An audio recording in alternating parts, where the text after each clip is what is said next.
네, 또다시 한 주의 시작이 밝았습니다. 코인 시장 24시간 365일 쉬지 않고 돌아가고 있는데요. 오늘도 시장 안의 트렌드는 어떤 것들이 있는지 저희와 함께 보시길 바라겠습니다.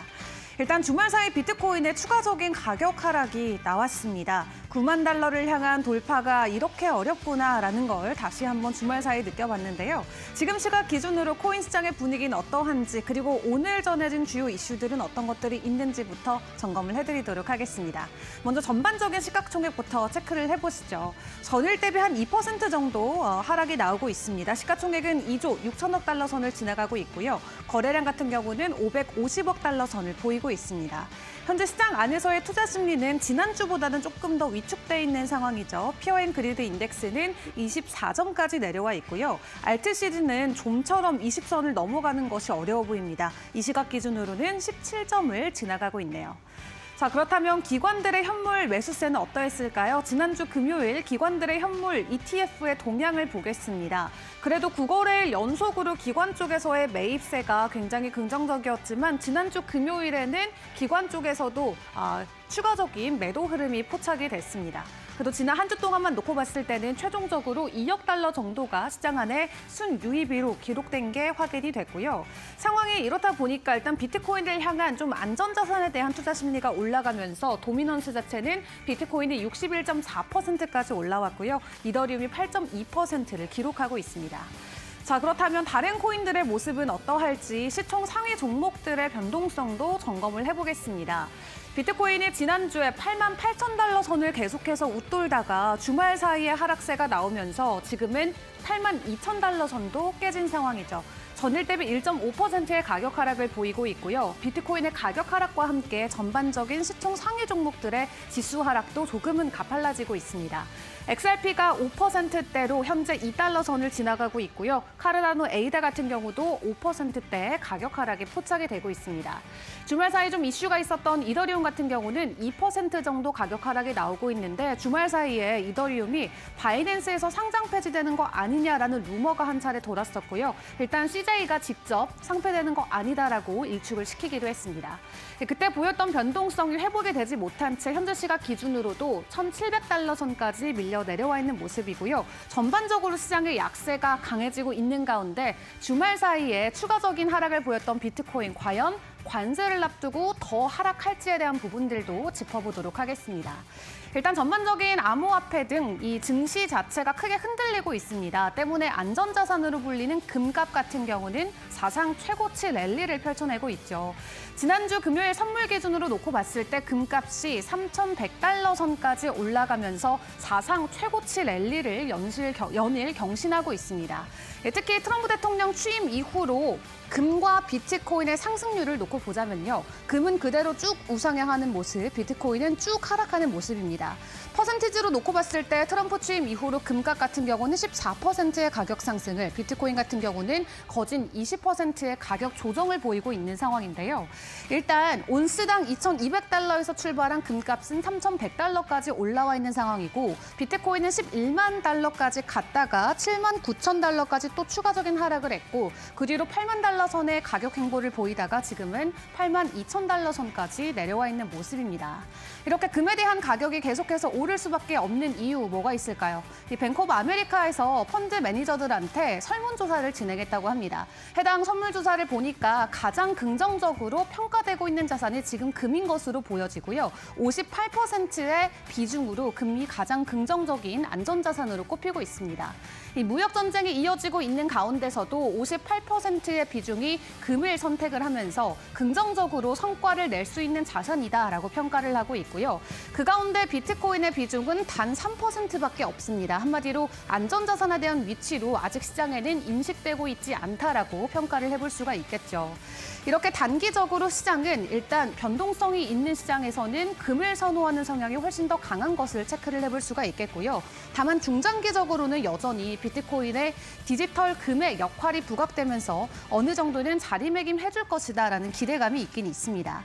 일단 시장의 불확실성이 높아질수록 안전자산에 대한 수요도가 올라가면서 금의 가격이 계속해서 올라가고 있는 가운데 최근 비트코인과 증시가 전반적으로 흔들리는 모습이 나오고 있는데요. 그럼에도 우리가 긍정적으로 지켜볼 부분도 있기는 있습니다. 첫 번째로는 계절적인 요인을 생각을 해볼 수가 있겠습니다. 이제 내일이면 4월로 들어서게 되는데 역사상 4월 한 달만 놓고 봤을 때 비트코인의 수익률이 사실 나쁘진 않았습니다. 2013년부터 지금까지 쭉 올라왔던 과거 차트를 보니까 지금까지 7번의 상승과 5번의 하락을 비트코인이 기록했다라고 하고요. 4월에 대한 평균 수익률은 12%를 웃도는 상황입니다. 다만 3월이 부진했기 때문에 그에 대한 여파가 4월까지도 이어질 수 있다라는 우려감은 있지만 역사적인 패턴을 놓고 봤을 때 계절적으로 4월은 긍정적인 한 달이다라고 생각을 해볼 수가 있겠고요.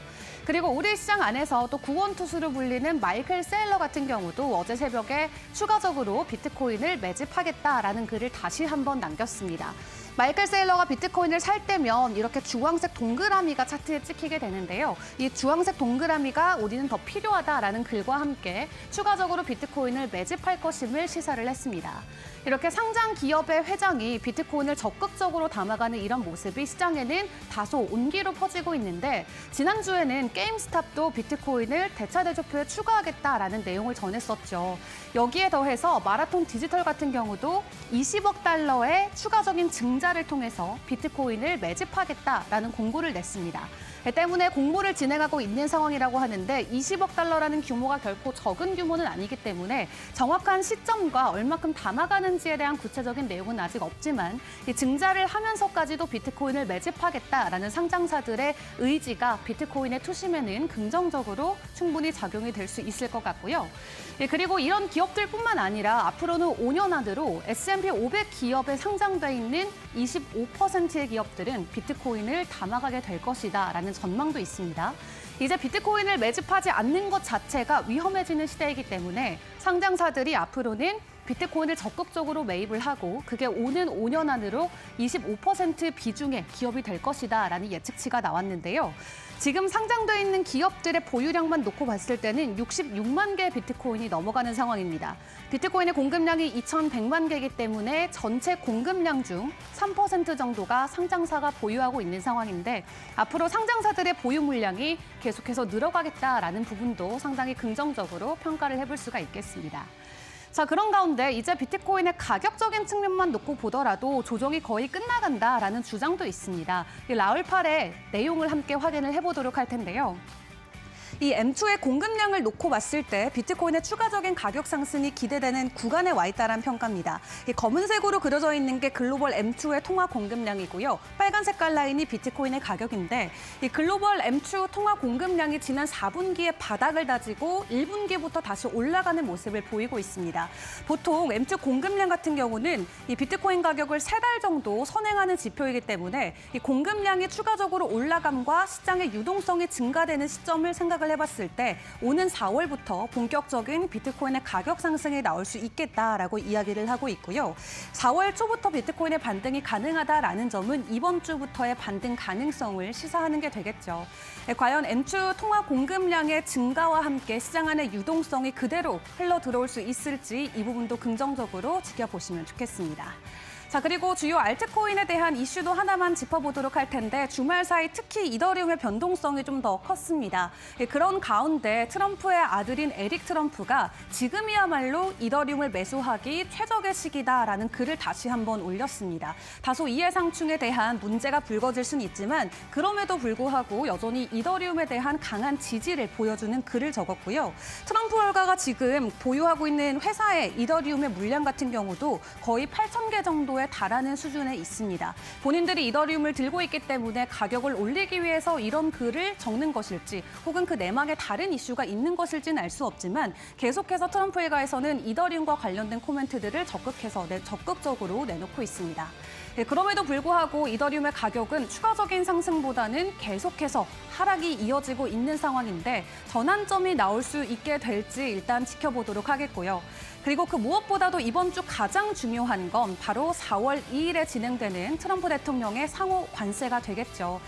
지금 월가에서 예측하는 전망치로는 트럼프 대통령이 15% 이상의 관세를 매기게 되면 시장에는 추가적인 충격에 대한 변동성이 나올 수 있다라고 하고요. 오히려 15% 미만으로 상호 관세가 적용이 되면은 오히려 투자자들은 이 리스크 해칭에 대한 요인에 조금 더 집중을 하면서 증시가 반등할 수도 있다라는 전망치들도 나오고 있습니다.